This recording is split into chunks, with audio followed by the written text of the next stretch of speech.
It was very bittersweet. For me, I felt validated, like as a mother, like I knew it. I knew something was wrong. I was honored to learn about Hayden, an adorable little girl who has a very rare genetic mutation called DDX3X syndrome. It is commonly misdiagnosed for CP, prairie walker, autism. When we started, there was less than 500 people in the world that had this.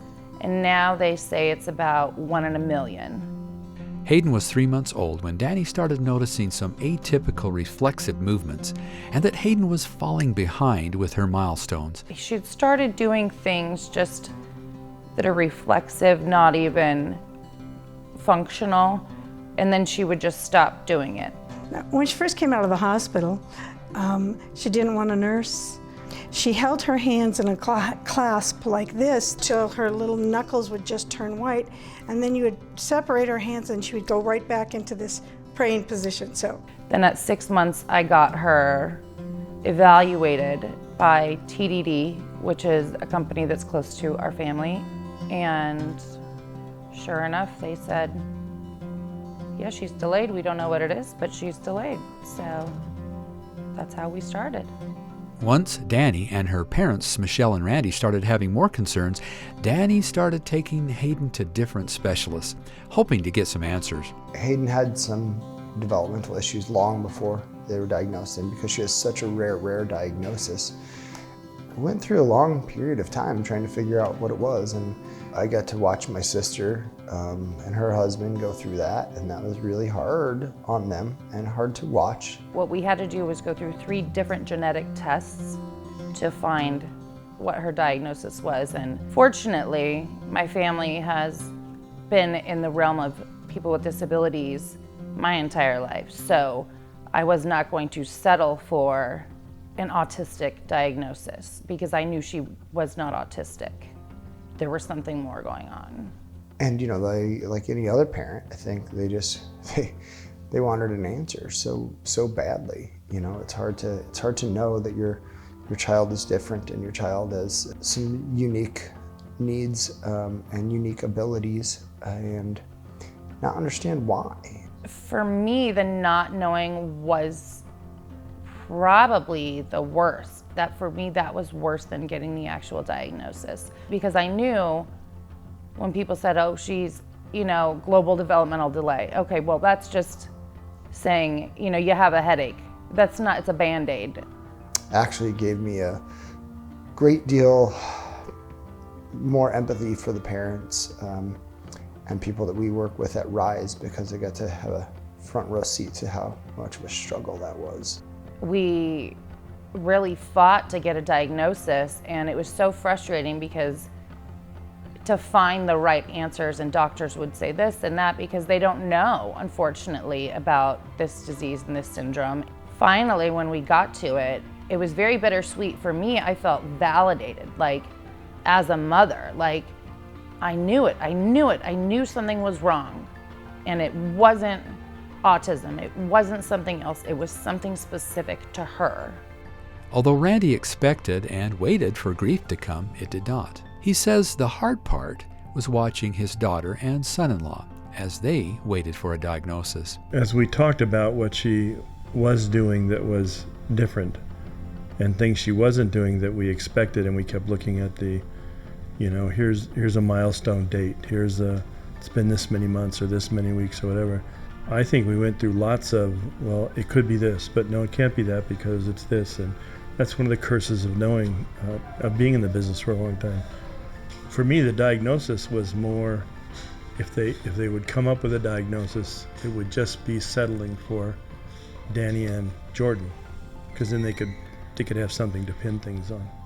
Danny grieved the life she thought she would have, but has discovered there is so much beauty and happiness on their new journey. It's like, sorry, you go on this trip and you're looking forward to go to Italy your whole life. And that was your life's dream, was to go to Italy and see everything Italy has to offer. And it's a one-way trip, and you end up in Holland. And it's not Italy, but sorry. Holland has tulips, and they have beautiful weather, and they have things that are, you can't imagine that you would see in your life. And it's a whole new world. And now, and to grieve even some of those things like marriage, prom, talking. As of now, she doesn't talk, you know, so you have to grieve some of those things. You know, am I gonna have grandchildren? No, you know, and that's a process, but once you get through it, you're really able to enjoy Holland, and you don't want to leave. Danny says the biggest challenge is trying to communicate with Hayden because she is nonverbal. There have been times when Hayden was upset, and it's difficult not knowing how to help her. She has her sounds, and she makes it very well known when she's upset or when she's happy. But I remember for the first few years of her life, she was always just so content. So we didn't really know her likes and dislikes. You really had to kind of like guess, because she was always happy. She was always content. Now that she's grown up a little bit, it's nicer that she's showing some emotion and some fight and some sassiness. The hardest part, I think, is when she gets really upset or scared or her stomach hurts, and because she does get constipated from time to time and you can't fix it right away, and she's crying out of pain or fear. As with any child, any typical child, anything like that, when they can't tell you, that is the hardest part still to this day. Because we worked in the field for so long, the hardest part was thinking about the future. And because we had been around so many people with disabilities our whole lives, with a wide array of needs, it was a big question. And that was what was the hardest thing for me, was wondering about when she's little, you know, you take care of all of her needs, but what happens when she's big? I think one of my biggest concerns early on was how Danny and Jordan would deal with this. How that, because I saw so many families that would come to the state with their case manager and be looking for help, be trying to figure things out, and the stress on them was there were no services for that. There were services you might get for your kid, but there was nothing that helped them prepare, or so I worried about that a lot. Danny says it was bittersweet to leave her career to care for Hayden. Bittersweet, very bittersweet, because knowing that like 24 hours a day, this is your sole purpose, you know, gets tiring. But luckily, I do have a husband that will step up, and I do have a family that is unbelievable. And without them, I don't know where we would be, because they push me when I can't advocate anymore. I'm incredibly blessed to have the surroundings that I do and the family that I do. Their family has found so much love and joy, even in the small things. First of all, I really love babies, and she's been a baby for a long time. So having a prolonged enjoyment of the cute things that babies do. She's at a point now where she can give kisses. This just happened in the last month, which is amazing, and she loves giving them. She loves snuggling. She loves her family. When she gives you eye contact, you know, for a long time that eye contact just wasn't there. But now she'll look at you like you're really important to her.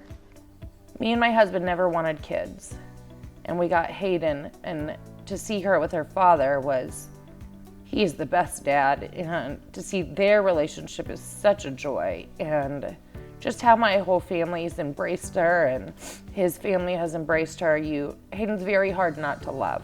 She's very hard not to love. So the joys are daily. She comes home from school with a piece of paper that says, today was a super day, or today wasn't a super day, or, you know, today she clapped her hands, or Today she took 2 bites of applesauce, you know, and those moments for us are moments of great joy.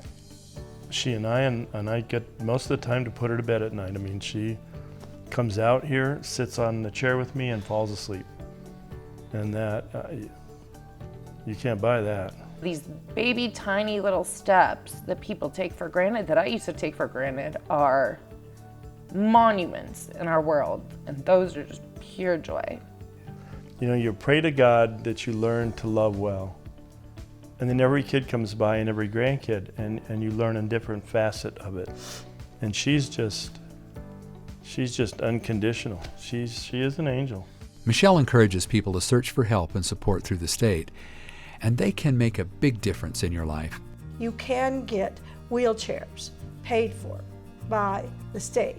You can get respite in your home paid for by the state. You can get therapists. We have a revolving door here with Hayden.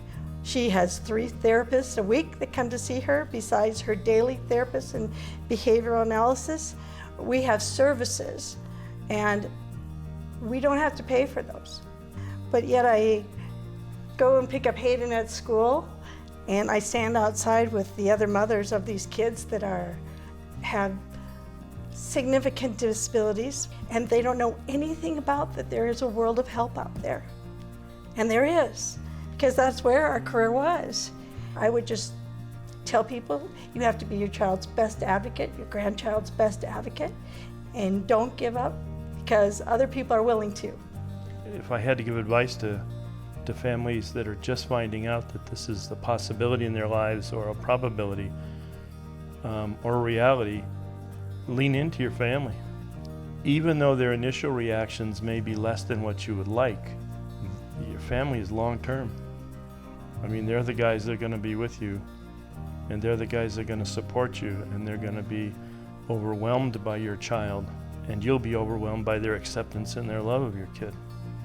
That's just how it works. Hayden's an only child, and that's a concern in my head. What's going to happen when she gets older? Who will be her best advocate when we're all not here, but Hayden is? So in our family, the cousins all know that this is Hayden, and she's special, and she's going to need you forever. And learn to love her and understand her and be a part of her life, because she's going to be a part of yours for a long, long, long time. Danny's advice for other parents is to let yourself feel all your emotions, and don't be afraid to accept help from others. Embrace every single feeling. Embrace when you're upset, because it's okay to be upset. Embrace the help that you are offered, and just love, and just remember that it's all for a purpose. Whether you believe in God, or you believe in a higher power, or you don't believe in anything, there is a purpose that you have this child.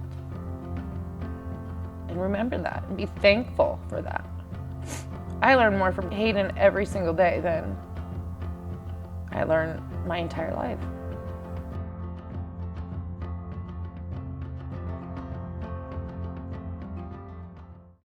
Help us make more Orange Socks videos by clicking below to subscribe.